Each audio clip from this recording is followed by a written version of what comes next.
Por, Blerta, përshëndetje, do të flasim më shumë, jemi të interesuar të dim detaje rreth seancës, vazhdimit të seancës. A ka ndonjë shenjë që ka gjas që thirret në orët në vazhdim kjo seancë, vazhdimi i seancës konstituive në fakt?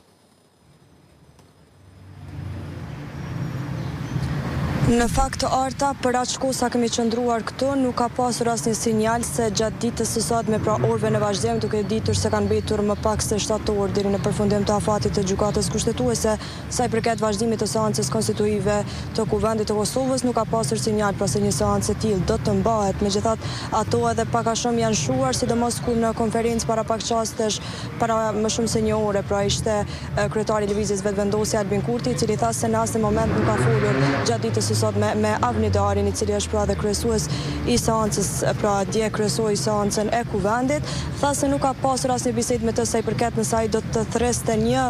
seancë të tillë për ditën e sotme, meqense ajo u ndërprej ditën e djeshme për shkak pikërisht të Kurtit, i cili kërkoi kushtesë që të takohet me partitë opozitare sa i përket çështjes, pra çështjes së presidentit, për shkak se po takohet vazhdimisht me parti që të ketë një marrëveshje mes tyre në mënyrë që pra të zhbllokohet edhe vendi edhe kjo situatë pra që është jo stabile, të stabilizohet për tash një kohë. Megjithatë, ajo që është e re, pra si lajmi i fundit, është se kryetari i lëvizjes vetëvendosje Albin Kurti kishte quar një ftesë edhe kryetarit të Aleancës, pra Ardian Xhinit, të cilin e kishte ftuar nga ora 16 për një takim të mundshëm mes tyre që të flasin pra për të diskutojnë për një marrëveshje mes palëve. Megjithatë, Xhini ka kthyer letrën Kurtit duke i thënë se